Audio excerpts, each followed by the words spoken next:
Tuhan ya sehat ya. Tadi habis PH ya. Gimana PH-nya tadi? Bisa kerjakan nggak?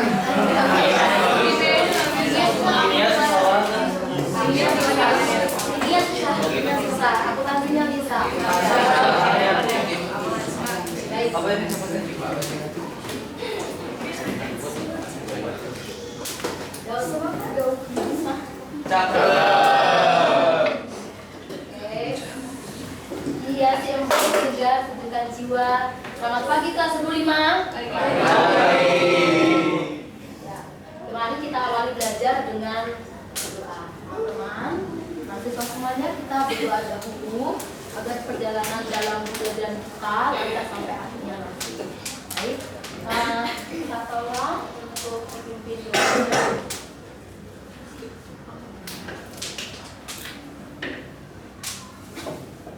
Teman-teman yang bicara, mari kita berdoa. Selamat pagi Tuhan Yesus, terima kasih.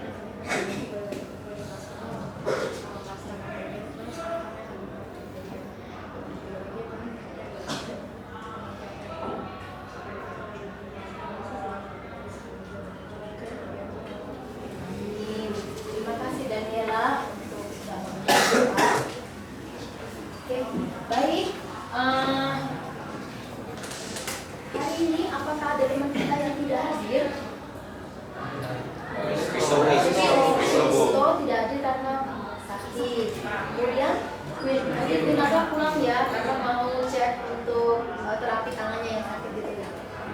Oke, ya ada teman kita yang tidak masuk. Nah, teman-teman silakan dicek untuk kerapian perlengkapan seragam kalian semuanya. Kaos kaki, sepatu, tali sepatu dikasih dengan benar, rambut dirapikan dengan baik. Nah, oke. Nah, jadi kita akan siap nanti untuk pembelajaran. Oke. Apa materi sebelumnya ya? Sebelum kita materi. Ya, Joel, apa Joel? Maju aku. Ya, apa? Materinya? Upaya pelestarian keagamaan hayati. Klasifikasi makhluk hidup. Ya, kita sudah belajar tentang klasifikasi makhluk hidup ya sebelumnya ya. Klasifikasi sebelumnya lagi memang keanekaragaman hayati.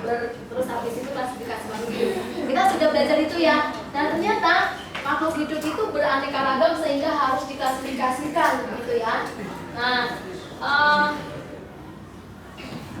apa saja ya 5 kingdom klasifikasi makhluk hidup itu ya?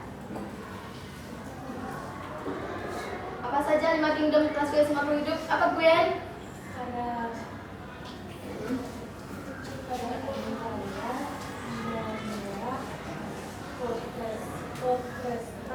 Protista,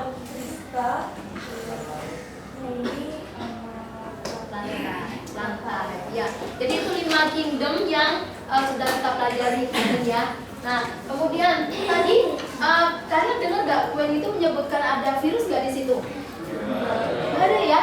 Nah, sekarang ya, mengapa virus itu tidak termasuk dalam salah satu kingdom tersebut? Apa nih Michelle nih? Coba nih. Karena secara logika pada dasarnya virus itu bukan masuk makhluk hidup, jadi nggak termasuk. Nah, ya sebenarnya mudah ya untuk menjawabnya ya. Kalau dia makhluk hidup, ya berarti dia akan masukin dalam kingdom. Berarti kenapa tidak dimasukkan? Ya berarti ada sedikit nih clue sekarang. Berarti virus ini bukan makhluk hidup, tapi kok bisa berkembang? Bisa berkembang kan ya teman-teman ya? Bisa. Bahkan bisa membuat penyakit juga pada manusia, hewan, dan juga pada tumbuhan. Nah, siapa yang pernah sakit akibat terpapar virus? Tunjuk tangan. Pernah ya? Wah, hampir semuanya ya pernah ya. Di antaranya juga pernah terkena influenza. Ya kan, influenza itu juga karena virus ya, flu ya, batuk pilek. Atau ada yang terpapar misalnya COVID, itu ya kan waktu pas pandemi kemarin kan ya. Nah, kita di antara kita, saya lihat tadi semua pernah terpapar oleh virus. Kemudian saat dunia mengalami pandemi, nah, apa yang menyebabkan pandemi tersebut? Apa? Ya virus juga kan, virus apa? COVID-19 ya. COVID-19 COVID-19 itu yang membuat kita makhluk di bumi ini, ya, manusia ya, kita terpapar dan kita harus daring ya. Nah, sehingga kita saat ini sudah mulai kembali lagi normal ya. Apa yang kalian ketahui tentang virus? Oh iya, ada ya. Kira-kira, nah secara gambaran umumnya ciri-cirinya virus itu apa ya? Setahu aku kalau virus itu berasal dari bahasa Latin. Bahasanya itu virion, artinya racun. Terus ciri-cirinya itu dia kecil, terdiri dari ada proton, DNA, dan RNA. Terus dia tuh kayak berkembang biaknya di samping hidup. Terus cara berkembang biak virus itu ada dua. Yang satu lipid sama lipid. Wah, tepuk tangan. Belum mulai belajar tapi sudah banyak baca ya ternyata ya. Karena ada gambaran-gambaran umum tentang bagaimana virus. Setting-settingnya ya. Nah, itulah. Jadi sebenarnya ketika kita pembelajaran di sini kita mau menyamakan persepsi sebenarnya. Karena ibu tahu bahwa kamu pasti sudah banyak belajar tentang virus ya. Oke, baik, kita akan memperhatikan sebuah video. Di sini perhatikan ya sama para siswa semuanya. Kita akan memperhatikan video tersebut ya. Karena tadi sudah ada kayak gambaran virus seperti apa. Lalu ya kayak apa sih sebenarnya menurut video tersebut?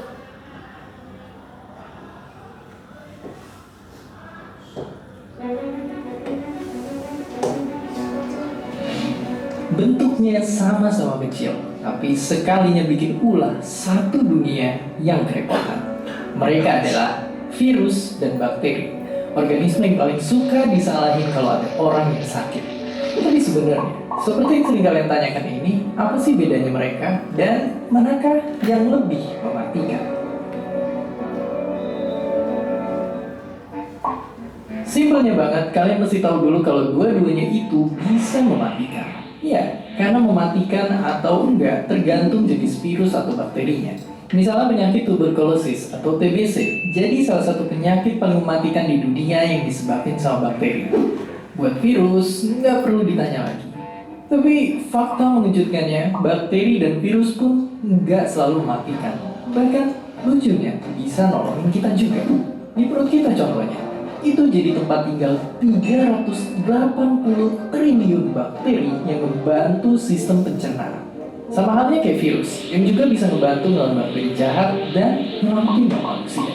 Jadi intinya, mereka berdua ternyata ada yang mematikan kalau menginfeksi tubuh kita. Terus kalau gitu, apa yang sebenarnya membedain mereka? Simpelnya banget, mereka itu beda banget. Dari wujudnya aja, bakteri itu sel yang hidup. Sementara virus itu benda biologis yang nggak bisa dibilang hidup juga. Kalau dari ukuran, bakteri itu jelas kecil banget. Tapi virus itu ternyata jauh lebih kecil lagi. Bahkan nggak bisa dilihat pakai mikroskop biasa. Dari cara tumbuh kembangnya pun berbeda. Dari miliaran tahun lalu waktu manusia belum ada, bakteri bisa tumbuh kembang sendiri. Sedangkan virus cuma bisa bertahan kalau numpang di makhluk hidup lain dan nipu mereka sampai sel-selnya rusak. Tapi kalau udah sama-sama nyakitin tubuh, kita pun mesti nyiapin taktik yang berbeda.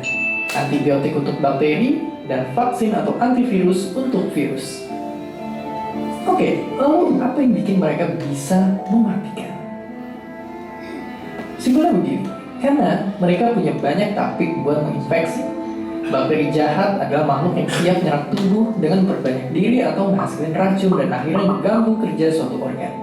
Sedangkan virus itu paling jago nyerang kita, karena bisa ngenalin dan nargetin sel yang mau dia rusak. Mereka akan robos masuk ke dalam sel itu, nge-hack inti sel, dan selnya pun mati dan virus-virus baru akhirnya tercipta. Iya, virus ini jago banget nyerang kita, seakan dia hidup dan bisa mikirin strateginya. Tapi bukankah mereka nggak dihitung sebagai makhluk hidup? Ini adalah wujud para virus sebenarnya. Walaupun sangat amat kecil, mereka lah makhluk paling banyak di bumi. Kalau semua virus yang kita jajarin, panjangnya akan mencapai 100 juta tahun cahaya, melewati tata surya, melintasi galaksi Bima Sakti, hingga 2000 galaksi lainnya. Apakah mereka makhluk hidup? Iya, tapi enggak juga. Makanya mereka dinamain makhluk hidup transisi. Dianggap nggak hidup karena nggak ngalamin metabolisme, tapi dianggap hidup karena bisa berkembang biak. Tapi berkembang biaknya pun tergantung sama organisme lain. Dan gak jarang, itu kita, manusia. Dan dalam semua proses itulah, kita pun bisa terinfeksi oleh mereka. Ya, virus dan bakteri yang berkali-kali lipat lebih kecil dari kita sama-sama bisa mematikan. Tapi bukan berarti kita langsung menyerah gitu aja di hadapan mereka. Semua ada cara melawan. Pakai antibiotik, pakai vaksin, pakai sabun, atau bahkan jaga jarak dan berdiam di rumah. Pilihannya balik ke kita. Dan seperti biasa, terima kasih.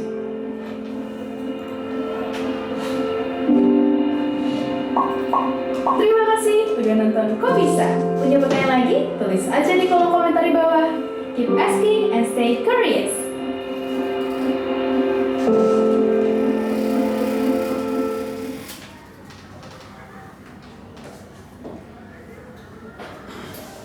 Oke, baik. Kita tadi sudah melihat videonya ya. Nah, ada gambaran ya tentang virus ya sekarang ya. Bagaimana bentuknya, bagaimana tentang cirinya, dan bisa membuat suatu penyakit gitu ya. Nah, makanya kita sekarang hari ini mau belajar tentang ciri dan struktur virus ya. Nah, apa sih yang akan kita tuju, kenapa kita belajar ini?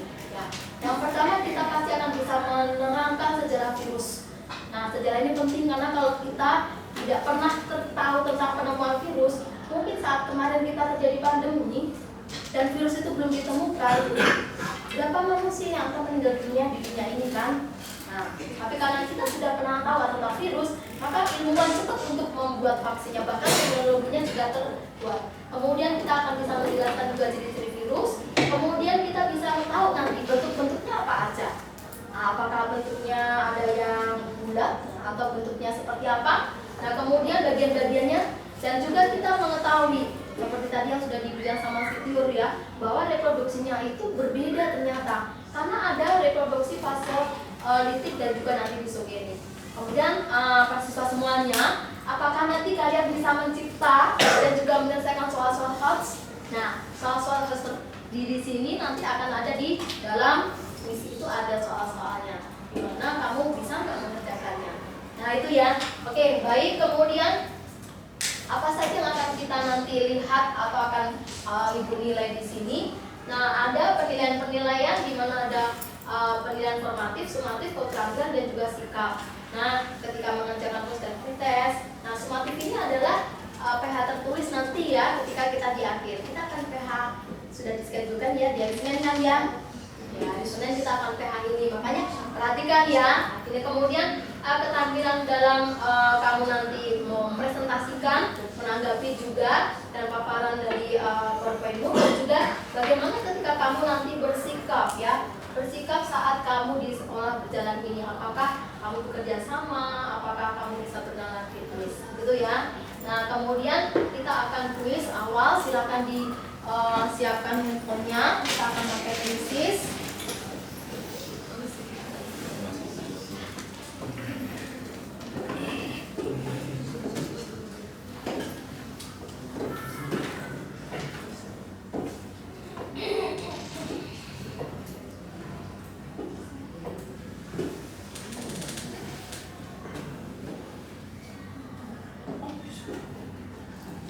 Ada 4 soal ya nanti ya.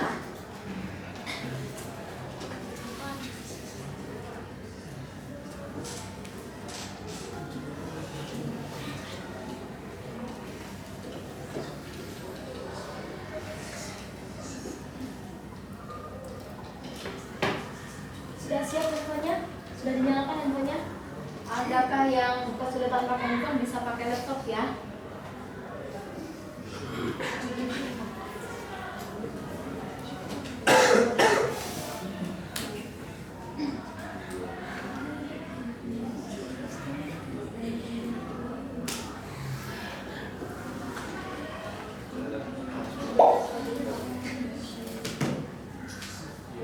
Ya, yuk yang cepat untuk memotretnya. Ya, bentar ya. Oke, Sudah ya untuk yang foto.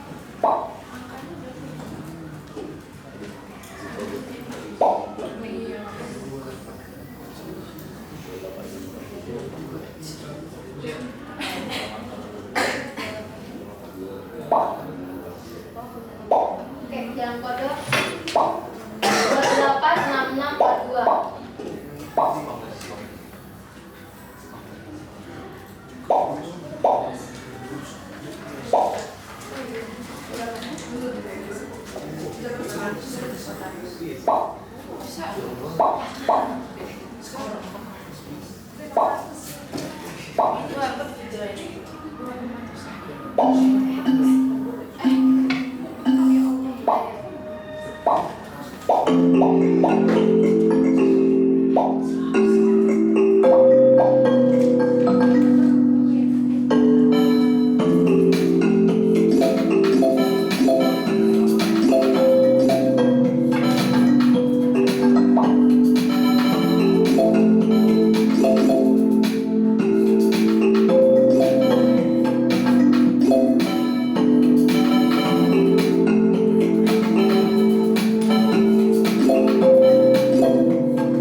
Jadi ketika kita membaca soal tadi yang saya berikan termasuk soal-soal yang sangat pas ya, karena pilihan gandanya berganda kan ya. Kemudian di sini sudah, kemudian apa yang akan kita lakukan hari ini? Nah, kalian sudah dibagi dalam kelompok. Saya sebut kalian ada kelompok asal, ya, kelompok asli kalian. Nah, kelompok asli kalian ini akan dibagi, akan mendapatkan materi-materi yang berbeda, ya. Nanti ada dapat yang sejarah virus, ciri virus, ada yang bentuk dan bagian virus, reproduksi fasilitik dan reproduksi untuk yang fasilisogenik. Kemudian nanti kalian akan berkumpul. Jadi dari kelompok 1, kelompok 1, kelompok 2, 3, 4, 5 ya. 1, 2, 3, 4, 5. Nah, kalian akan bertemu dengan teman-teman yang mendapatkan materi 1 ya, dengan bertemu dengan materi 1. Jadi kalian akan berkumpul materi 1 sejarah virus, berarti kelompoknya nanti berkumpulnya di sini. Kemudian untuk yang ciri virus yang dapat nanti nomor 2, berarti dia kumpulnya di sini. Kemudian nanti yang dapat materi 3 kumpulnya di kelompok 3 di sini, yaitu yang dapat bentuk dan bagian virus. Kemudian yang virus laselitik akan berkumpulnya di kelompok yang 4 dan yang kelima di sana. Paham teman-teman semuanya ya? Oke. Nah, baik. Kemudian setelah itu Apa sih yang kamu kerjakan nanti di sana? Kamu akan mempelajari tentang materimu tadi. Kamu kupas benar-benar dan kamu harus sudah benar-benar yakin kamu nanti akan tahu, misalnya dapat sejarah virus, kamu tahu sejarah virus tersebut. Dan kamu bisa nanti akan ketika sudah saya akan beri waktu, kemudian kamu kembali ke kelompokmu asal kembali, kamu bisa menjelaskan ke teman-teman karena teman-teman di situ kan materinya tadi lain-lain. Sehingga berkumpul kembali di situ saya tidak sih ya tadi sejarah virus seperti ini. Jadi kamu punya tanggung jawab untuk menjelaskan. Maka harus paham ya. Paham di sini? Paham? Oke, baik. Nah, kemudian ini adalah kelompoknya. Silakan untuk saya berikan waktunya 1 menit untuk silakan berkumpul dari kelompok yang dapat materi 1 ke 1, yang 2 ke 2, 3 ke 3.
Oke baik, gimana? Ada yang kesulitan nggak? Nanti kalau kalian ngajarin teman-temannya kembali ke kelompok. Ada yang belum tahu saja, terutama yang saja isogenik. Isogenik mana ya sini ya? Gimana di isogenik? Ada fase penggabungan nggak?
sendiri-sendiri ya. Nggak banyak kan ya, sejarah virus, ciri-cirinya, isogenik, litik kan nggak banyak ya.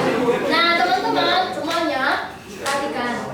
Sekarang waktunya kamu kembali ke kelompok asalmu dan kamu terangkan apa kamu jelaskan di situ. Nah, kamu akan bertemu dengan materi-materi yang berbeda dan kamu akan kaya karena akan dapat 5 macam materi, gitu ya. Silakan boleh waktunya 1 menit, boleh kembali lagi ke kelompok asalnya.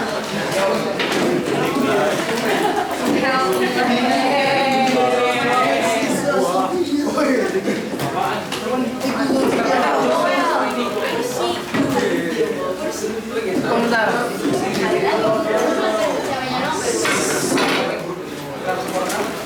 Berarti cewek ini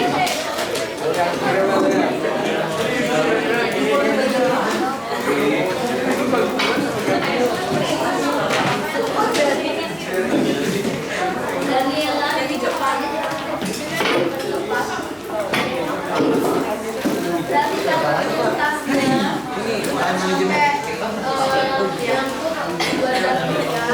Oke, pada siswa semuanya, kalian sudah bertemu dengan teman kembali asal kalian.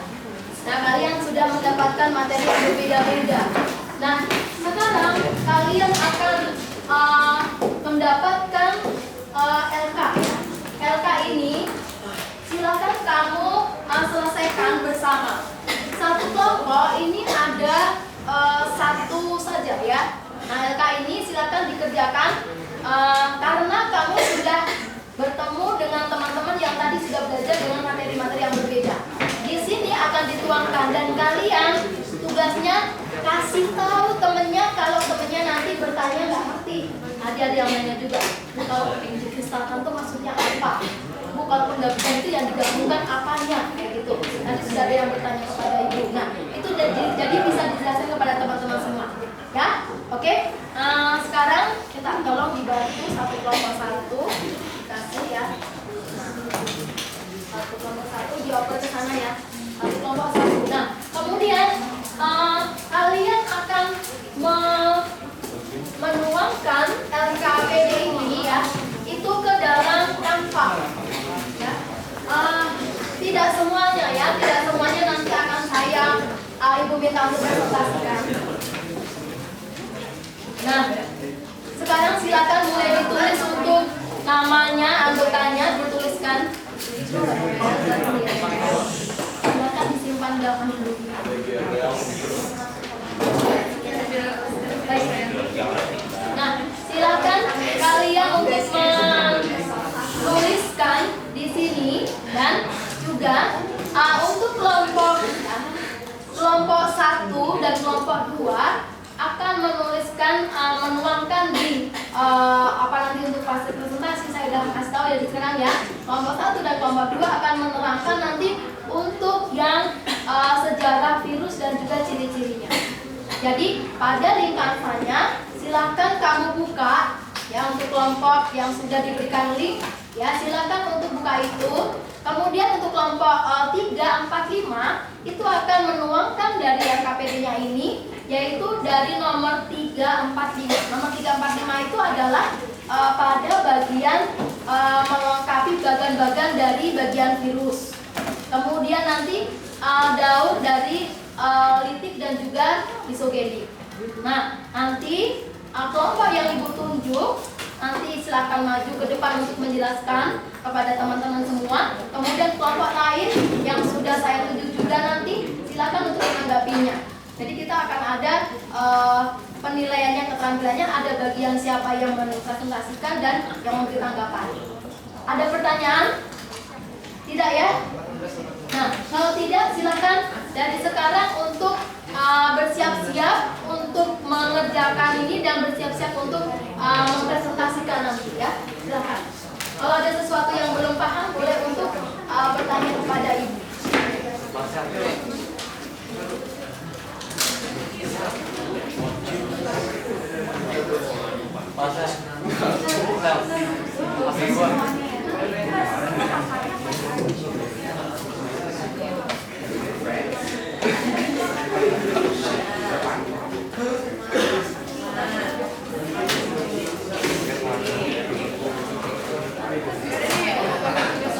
kayak begitu semua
Para siswa semuanya, bagaimana? Apakah kalian mendapatkan ilmu yang banyak dari teman-teman ya? Dapat ya? Ternyata gimana? Enak ya? Saya belajar satu, tapi kemudian saya dapat banyak. Gimana belajar begitu ya? Enak ya? Tapi jadi lebih efektif ya? Lebih efektif karena kita dapat 5 materi, padahal saya tadi belajarnya cuma satu ya. Ketika kita belajar sama teman-teman lebih enak ya? Oke. Baik, sekarang waktunya ya. Kita akan mulai presentasi ya. Nah, oke. Nah, para siswa semuanya, kita akan mempresentasikan hasil dari kalian sudah belajar bersama. Kalian sudah mempelajari 5 materi, 5 subtopik ya, materi yang berbeda. Tapi kita bisa sekarang menuangkannya sudah pada RK. Tadi saya perhatikan RK-nya sudah dikerjakan, sudah ya, sudah mulai dikerjakan, sudah mulai untuk yang disiapkan untuk presentasi juga sudah ya. Oke, baik. Para siswa semuanya sudah siap untuk presentasi? Siap ya yang ibu tunjuk, siap ya, siap-siap nanti siapa kelompok yang saya tunjuk ya. Jadi semuanya siap. Kemudian yang kedua, nanti saya juga akan meminta kelompok mana yang akan memberikan tanggapan, gitu ya. Nah, jadi sudah siap semuanya ya? Siap? aja. Siap nggak sih? Akunya nanti belum siap bagaimana gitu loh. Nggak bisa jelas dan jawab ya. Oke, baik.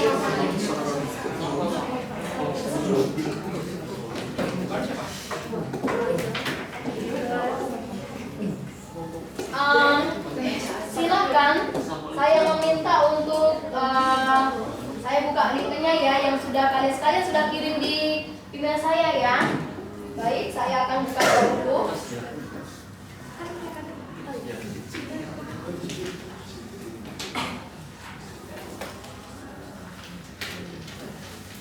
Oke, saya akan memilih kelompok 1 ya untuk menjelaskan, mempresentasikan. Nanti saya tunjuk kelompok 2 ya. Siap ya? Kelompok 2, nanti silakan kamu memberikan tanggapan dari kelompok 1. Nah, kelompok lain kalau memang mau bertanya, boleh gitu ya. Oke, silakan untuk kelompok 1, silakan maju dan presentasikan hasilnya. Silakan kelompok 1 segera. Iya. Ini mic-nya.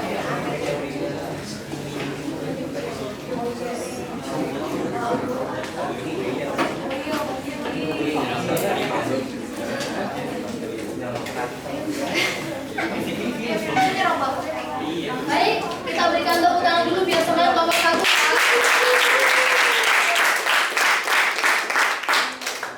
Silakan. Teman-teman, hari ini kalian akan mempresentasikan. Boleh diperkeras suaranya, Gwen? Selamat pagi teman-teman, hari ini kami kelompok 1 akan menjelaskan tentang sejarah virus.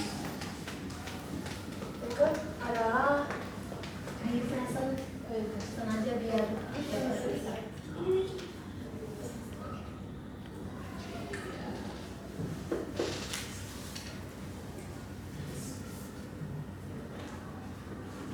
lalu ilmuwan sejarah virus yang akan kami presentasikan ada Adolf Meyer, Dmitry Ivanovsky, Martinus Beijerinck, dan Wendell Stanley.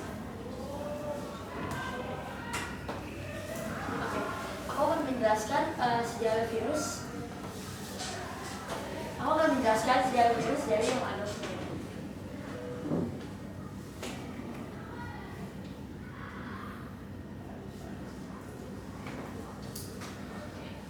Nih, jadi dia itu mengamati penyakit bintik-bintik kuning yang ada di daun kakao.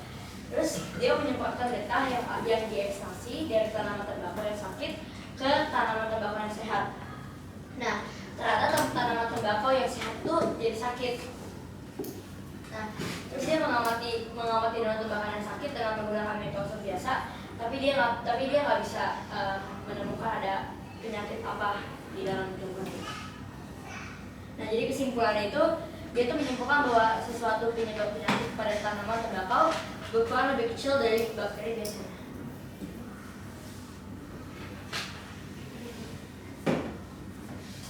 Sekarang kita lanjut ke si Dmitry Ivanovsky. Jadi penelitian itu dia menyaring getah tanaman tembakau yang sakit yang bukan sains bakteri.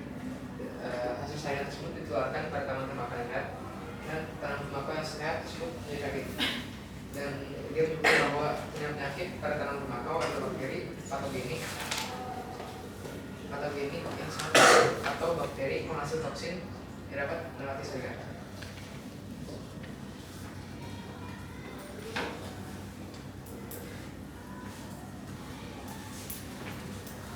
Jadi untuk ilmuwan selanjutnya adalah Martinus Beijerinck.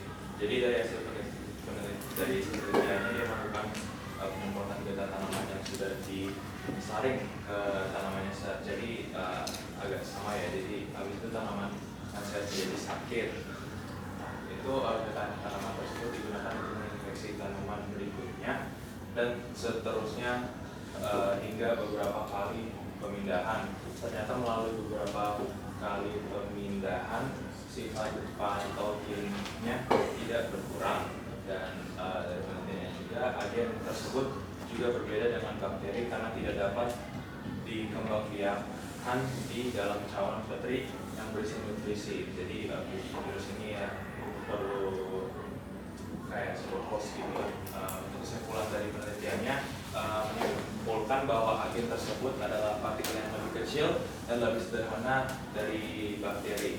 Bacteria kemudian menyebutnya sebagai virus Rouleau-Sarin atau Flammable virus, dan dia juga membuktikan bahwa agen penyebab penyakit pada tanaman tembakau dapat berkembang biak.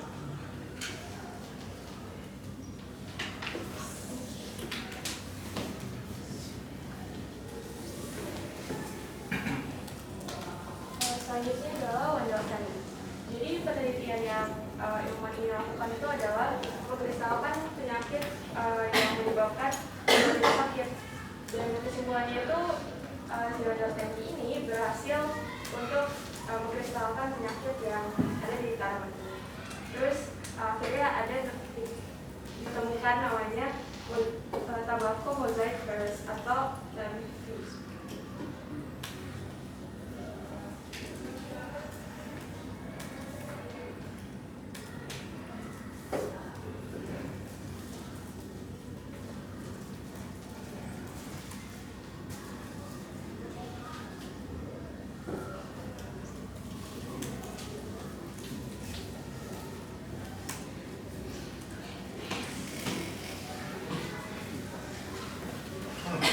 Sekarang saya akan menjelaskan ciri-ciri virus. Pertama, virus itu ukurannya sangat kecil, sekitar 0,02 sampai 0,3 mikrometer, di mana 1 mikrometer itu sama kayak 1 di antara 1000 mm, alias kecil banget. Dan paling gede ukurannya 200 mikrometer. Karena itu virus cuma bisa dilihat dengan mikroskop elektronik, ya bisa pakai mikroskop biasa. Kedua, tubuh virus itu terdiri dari tubuh protein atau nama lain vaksin dan bahan inti. Bahan intinya ini DNA atau RNA namanya. Ketiga, virus nggak punya membran dan organel sel yang penting untuk kehidupannya. Jadi dia harus nempel ke partikel tadi.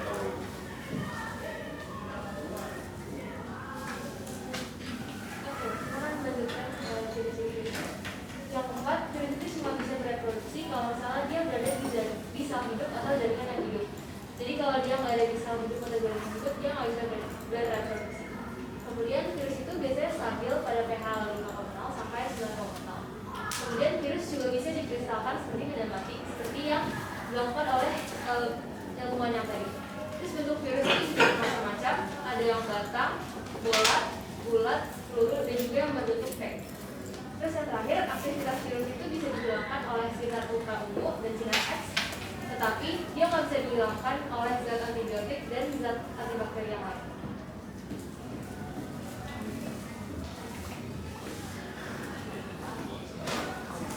Sekian dari presentasi kami, terima kasih. Oke. Baik, terima kasih untuk kelompok 1 yang sudah menjelaskan banyak ya ternyata sejarah virusnya dan juga ciri-cirinya. Nah, untuk tadi yang saya minta adalah kelompok 2 untuk memberikan tanggapan. Silakan memberikan tanggapannya dan efektifkan waktu ya. Saya mau bertanya nih, terus ciri-ciri. Saya tujuh tulis aktivasi virus dapat digerakkan oleh sinyal ultraviolet atau sinyal X. Nah itu cara kerjanya gimana? Wow, bagaimana nih? Ternyata kalian menuliskan di mana nih bahwa bisa bilang dengan sinar X ya atau sinar ultra ungu ya? Kok bisa aktivitasnya? Ingat ada apa yang dirisak ya? Yang jawab, silakan Jeki. Jadi simpulnya ultra ungu atau ultraviolet atau sinar X itu sinyal yang bisa dibilang merusak DNA. Jadi DNA virusnya kena sama ultraviolet, dianya mulai rusak, dianya habis itu nggak bisa bereproduksi lagi. Oh, baik, tepuk tangan untuk Jeki. Intinya bahwa mengatakan bahwa kalau sinar ini panjang gelombangnya sangat tinggi sehingga dia bisa merusak DNA. Maka pada virus tadi, ketika rusak pada bagian RNA atau DNA-nya, berarti dia sudah tidak bisa bereproduksi lagi. Oke, terima kasih ya. Ada lagi yang berikan tanggapan? Oke, Griffin silakan berikan tanggapannya. Jadi saya sih ke arah mulai bukan kasih tanggapan. Jadi kan kalau kita kan manusia kan bisa bertumbuh tanggal besar gitu kan. Kalau itu bisa yang awalnya contoh dia 0,02 km itu jadi lebih dari nggak ada untuk kan di coba saya sebelumnya dong. Nah itu kan simpelnya kan ada kan virus itu bisa lolos salinan. Size yang virus ukuran virus yang bisa lolos salinan sampai nggak lolos salinan itu apa aja? Ya, gitu. Oke, wow, pertanyaannya bagus ya, sangat kritis. Memangnya kalau virus itu bisa bertambah gede-gede? Kita manusia dulu dari ovum ya, kemudian zigot, kemudian menjadi segede jeki lah misalnya. Bisa kayak gitu nggak sih virus? Gitu. Silakan memberikan tanggapan. Siapa yang menjawabnya? Jadi, oh Indi, apa? Jadi menurut kelompok kami, sebenarnya kami belum cari informasi sampai sejauh itu. Cuman yang kami tahu kan virus itu ukurannya kecil banget kan, yang sampai nggak bisa dilihat dari mikroskop, harus mikroskop elektron. Jadi kalau untuk sandungan, sepertinya virus itu bisa kayak tersaring. Lolos jadi lewat gitu maksudnya ya. Saringannya itu sekecil apapun ternyata bisa lolos. Nah, masih ada satu pertanyaan tadi yang belum dijawab. Apakah virus itu bisa tambah gede-gede? Misalnya nih, virusnya bentuknya bulat gitu kan maksudnya Griffin ya. Nah, misalnya gini, apakah kalau virusnya tersebut udah bentuknya bulat, ukurannya kan tertentu begitu. Apakah dia itu bisa bertumbuh gede-gede gitu atau enggak? Itu pertanyaannya.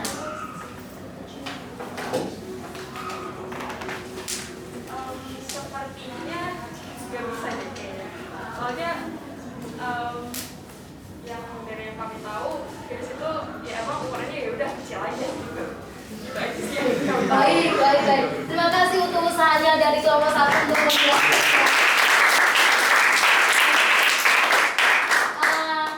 Terima kasih ya, karena memang sudah berjalan. Tapi benar ya, intinya bahwa itu virus itu kan reproduksinya kan nanti akan dijelaskan oleh kelompok berikutnya. Dia sudah terreproduksi, jadi dia tidak akan kemudian ketika dia sudah tercetak menjadi ukuran segitu gitu ya, dia tidak akan menjadi lebih besar lagi enggak. Begitu ya, berarti jawab ya, berarti tidak bisa bertumbuh besar seperti manusia umumnya gitu ya, tapi bisa bertambah-tambah banyak langsung duplikat gitu ya. Oke, tepuk tangan untuk kelompok 1. Nah,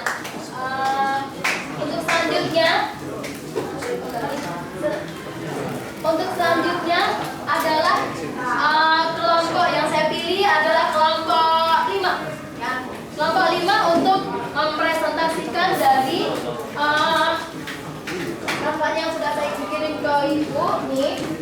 Silakan untuk diperjelas kepada teman-teman semua. Minta tolong untuk diefektifkan waktunya. Untuk Tium, untuk Kabe, untuk Nadine, Biel, Billy, Rantea, untuk Zoda. Silakan untuk dijelaskan ke teman-teman. Teman-teman, kelompok 3, kelompok 4, siap-siap ya. Kalian boleh untuk memberikan tanggapan. Kelompok yang lain juga boleh sebenarnya. Silakan. Pagi semua. Pagi. Apa kabar?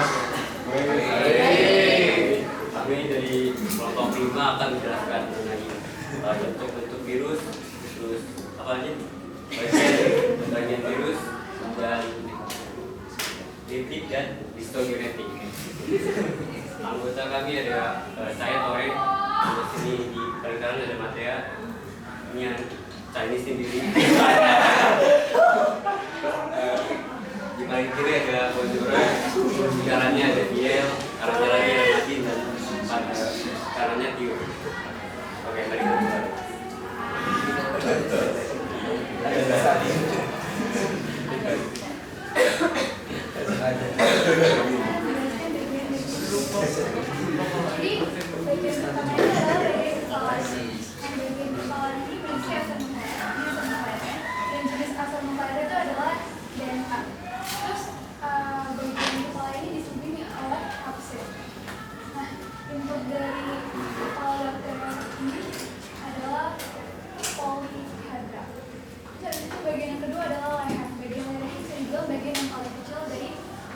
Pterostox ini. Terus bagian leher ini menghubungkan antara kepala dan ekornya.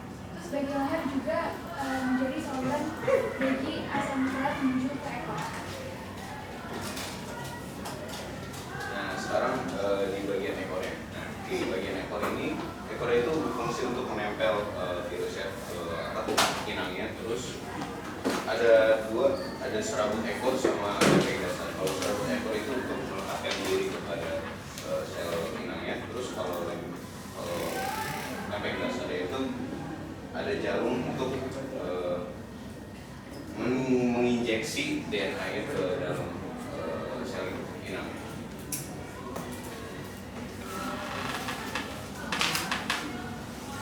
Sekarang saya akan memberitahu selain dari virus yang tadi ya, ternyata ada bentuk-bentuk virus yang lainnya loh. Dan yang pertama itu ada human immunodeficiency atau bisa dibilang dengan virus HIV gitu. Bentuk dari virus HIV itu kayak bulat yang kayak oval gitu ya. Dan di tengahnya itu ada RNA. Dan yang kedua ini ada bacteriophage yang kayak bentuknya itu kayak T. Dan yang ketiga ini kita ada influenza virus. Influenza virus itu bentuknya juga oval. Dan yang adenovirus ini itu bentuknya kayak perisai gitu ya. Dan yang tobacco mosaic virus itu bentuknya kayak batang. Dan Ebola virus itu kayak ular lah, bisa dibilang. Kayak apa enggak filamen, itu bisa disebut dengan benang.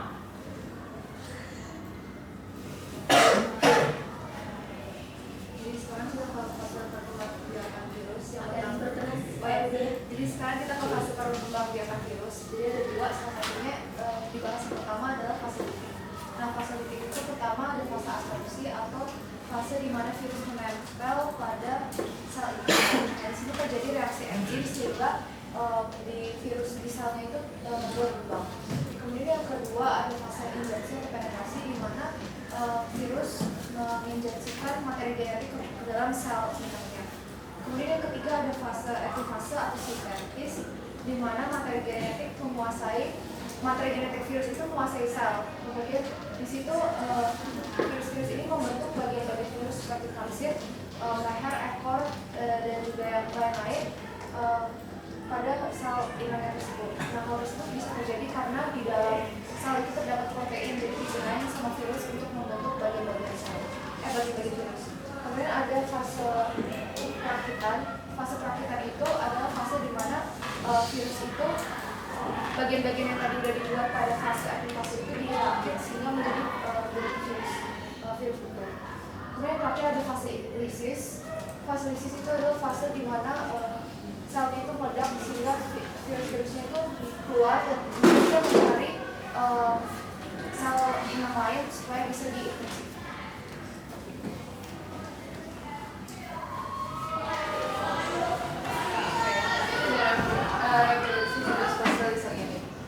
Jadi yang pertama itu ada asosiasi dan penetrasi. Nah, ini sama kayak tadi. Jadi virus itu menempel pada permukaan sel dengan reseptor. Jadi ini penggabungan DNA virus masuk ke bakteri. Terus ada pembelahan. DNA virus ini tersambung dengan DNA bakteri sehingga virus itu DNA virus itu bisa gerak. Jadi ini fase ini disebut profag. Terus ada sintesis. Jadi pada kondisi lingkungan tertentu profag ini jadi aktif sehingga profag itu bisa memisahkan diri dari DNA bakteri sekaligus merusak DNA bakteri. Lalu ada perakitan. Pada tahap ini tuh kapasitas virus menjadi sebagai penghubung virus. Lalu yang terakhir ada lisis. Dinding bakterinya akan pecah dan virus berhamburan keluar, kemudian akan menyerang bakteri lain. Itu secara singkatnya. Yes. Ya, sekian dari presentasi kami. Terima kasih. Oke, tepuk tangan. Terima kasih ya, sudah bisa memberikan penjelasan kepada teman-teman. Sebentar, ada yang mau nangkep ini. Nah, ada adik kelompok 3 yang memberikan tanggapan, mau bertanya nih. Carmela mau tanya apa sih? Jadi ada sih perbedaannya yang dalam detik sama yang dalam isotonik. Jadi pertanyaan dari Carmela, kamu sudah menenangkan satu persatu. Tapi mau nanya nih, emang bedanya apa dolitik dan isogenik? Silakan. Audra.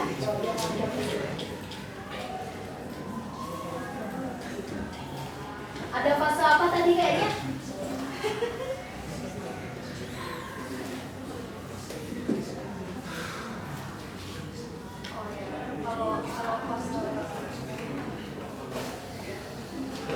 Oh, minimal gawat.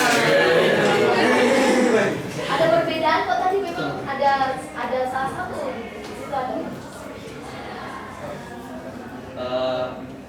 Menurut saya kalau perbedaan sama lisogenetik itu kalau yang Isogenik.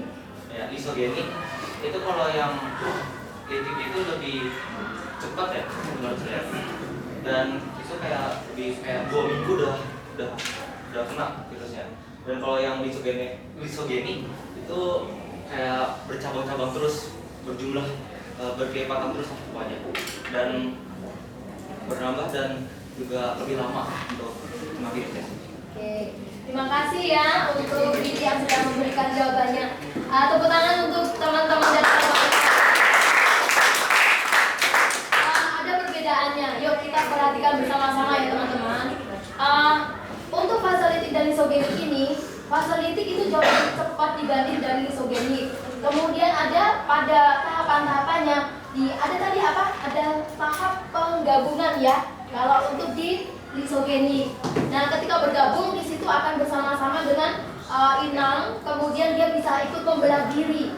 Nah itu bisa sampai bertahun-tahun bisa terjadi, gitu ya. Kemudian tingkat virulensi atau tingkat dari keganasannya pun lebih ganas yang apa? Litik atau lisogenik menurut kalian? Gimana? Yang litik ya, yang litik itu jauh lebih ganas, gitu ya, dibanding yang atau virulensi dibanding yang lisogenik. Begitu teman-teman semuanya ya. Baik, apakah ada yang mau memberikan tanggapan lagi?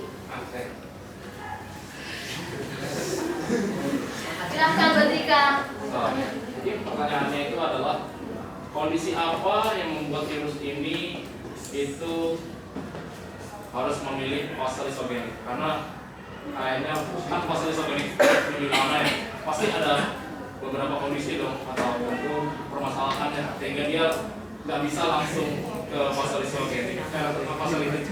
Terus yang kedua, untuk yang tadi yang periferal tadi yang adenovirus itu sebenarnya kalau infeksi kita itu ciri-cirinya gimana sih? Kan tadi kan ada kalau yang HIV tadi kan yang kekebalan kita, terus yang tadi kayak Ebola itu kayak masuk ke hewan. Nah, kalau adenovirus itu kayak gimana? Oke, terima kasih. Terima kasih ya Badrika ya. Kelompok 5 bisa memberikan jawaban? Oke, silakan. Kalau yang pertanyaan pertama itu kita belum research sampai sedalam itu. Tapi yang kami bisa tahu itu ya virus kemudiannya berdasarkan litik sama lisogenik itu tergantung sama jenis virus yang disebut.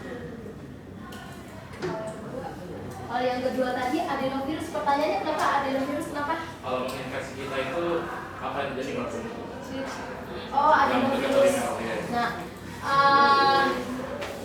sebenarnya kita belum sampai tahap situ ya, karena sebenarnya kita mau belajar untuk penyakit-penyakitnya di mendatang. Tapi pertanyaan Badrika boleh kita simpan dulu ya.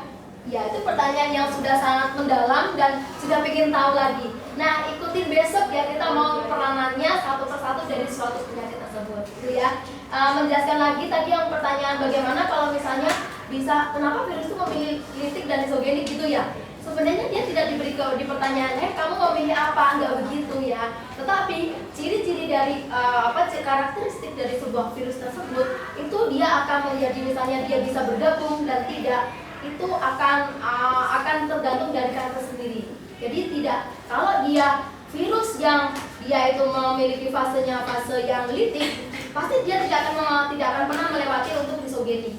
Tapi kalau untuk tingkat virulensi yang lebih rendah, nah virus ini bisa menjadi ketika mengikuti fasenya fase yang lisogenik. Dan pada saat-saat tertentu di mana saat selnya sedang lemah atau misalnya saat kimia atau paparan suatu radiasi, ketika lemah maka DNA dari atau RNA dari si virus akan lepas. Dan ketika sudah lepas ini bisa menjadi proses yaitu fase yang litik. Begitu ya Badrika ya dan teman-teman semuanya ya. Oke, baik.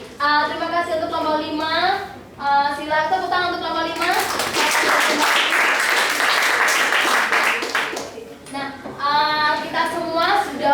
banyak belajar ya. Saya tidak nyangka kalau pertanyaan-pertanyaan kalian lebih detail ya. Padahal waktu kita sebenarnya singkat ya ketika kita mempelajari ini ya, gitu ya. Nah, kita sudah presentasi. Terima kasih untuk kelompok yang sudah presentasi dan para siswa semuanya yang sudah memberikan tanggapan. Kalian sudah berpikir jauh ya, sehingga pertanyaan-pertanyaan itu tadi ada yang agak susah, ada yang bikin susah-susah kayak gitu yang belum sampai di situ kayak gitu. Tapi bagus kalian sudah bisa seperti ini ya untuk pertanyaan-pertanyaannya. Nah, dari proses pembelajaran hari ini ya, kita akan memberikan sebuah kesimpulan utama kita. Siapa yang memberikan salah satu untuk menyimpulkan dari pembelajaran kita hari ini? Oke, teman kita Mas Joza akan memberikan kesimpulan bagaimana untuk pembelajaran kita hari ini.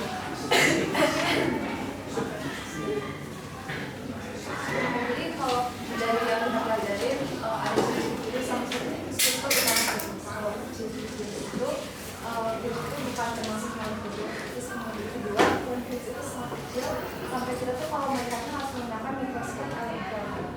Kemudian di dalam virus itu terdiri atas kapsid dan juga materi genetik yaitu RNA sama DNA. Kemudian cara membasmi virus itu dengan menggunakan antivirus sama vaksin. Kemudian untuk struktur utama virus ada kepala, leher, sama ekor. Kalau untuk kepala itu isinya ada materi genetik terus distribusi sama kapsid. Kemudian untuk ekornya itu digunakan untuk menempel agar virus itu bisa menempel pada sel. Terima kasih, tepuk tangan untuk Saudara. Ya,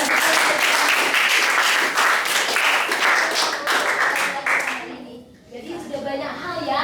Tadi saya hanya ahli pada bagian sejarah virus, tetapi pada akhir pembelajaran kamu sudah mendapatkan ilmu yang banyak ya, karena kita belajar bersama. Untuk apa yang boleh kita refleksikan? Apa itu? Apa yang kalian dapatkan sih selama belajar ini? Kamu senang gak sih belajarnya? Kemudian bagaimana nih? Siapa yang mau memberikan refleksinya? Oke, Tiur bisa memberikan refleksinya. Terima kasih ya Tiur, silahkan. Mungkin kayak kalau untuk saat ini kan virus itu berkembang banyak banget. Mungkin ada COVID-19, terus katanya ada cacar monyet kalau nggak salah.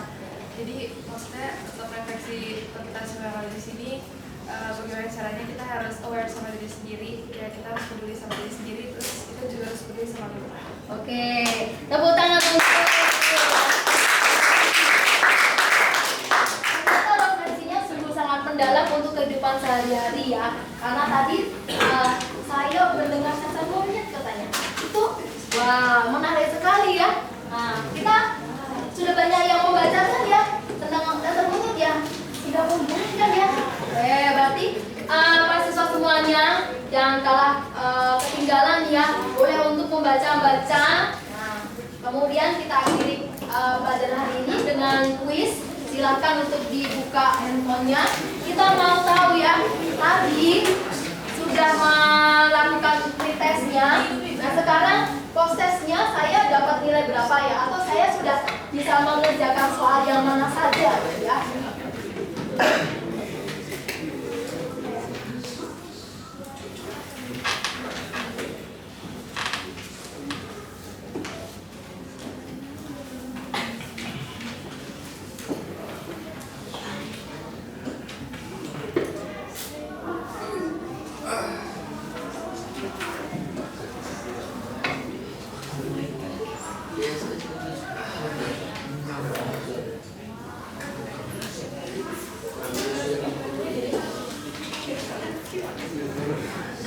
Sudah disiapkan? Nanti ada mau pakai barcode atau juga kode ya.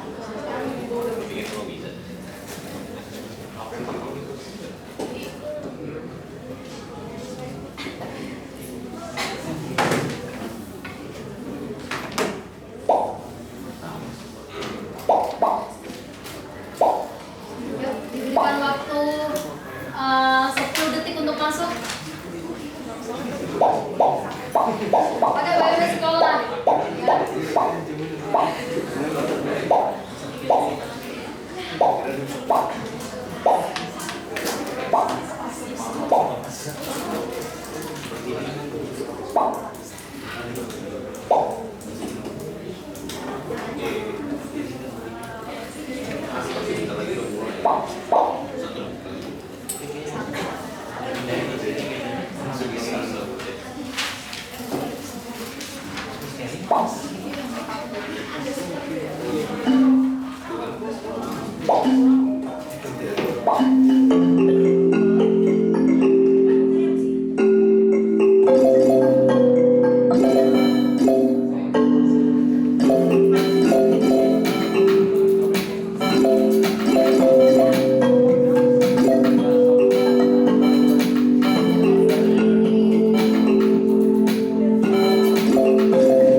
menguji diri kamu sendiri. Nah, kemudian materi berikutnya untuk akan kita selanjutnya yaitu adalah peranan dari virus. Nah, silakan kamu boleh untuk explore ya tentang peranan-peranan virus. Besok kita akan belajar tentang peranan-peranan tersebut. Tadi saya sudah mendapatkan data di refleksi tadi ada yang cacar monyet gitu ya. Ini sedang booming ya, sedang banyak berita-berita ya seperti apa gitu ya. Oke. Nah, kemudian good job ya untuk kelas 10-5 sudah mengikuti belajar dengan baik. Tepuk tangan untuk kita semua dong.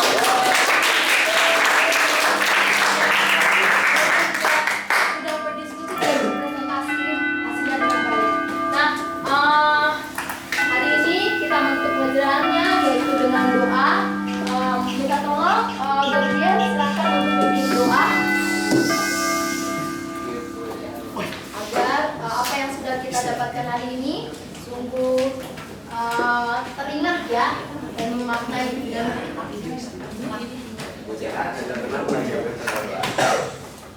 Tuhan, terima kasih Tuhan telah mengaruniakan kami selama pelajaran mata pelajaran biologi ini. Semoga yang sudah disampaikan Bu JH kepada kita dapat kita mengerti dan dapat kita terapkan dalam sehari kita dan dapat kita menjadi pegangan ilmu kita. Terima kasih Tuhan Yesus. Haleluya, amin. Terima kasih Gabriel. Oke, baik. Terima kasih untuk semuanya. Tuhan memberkati.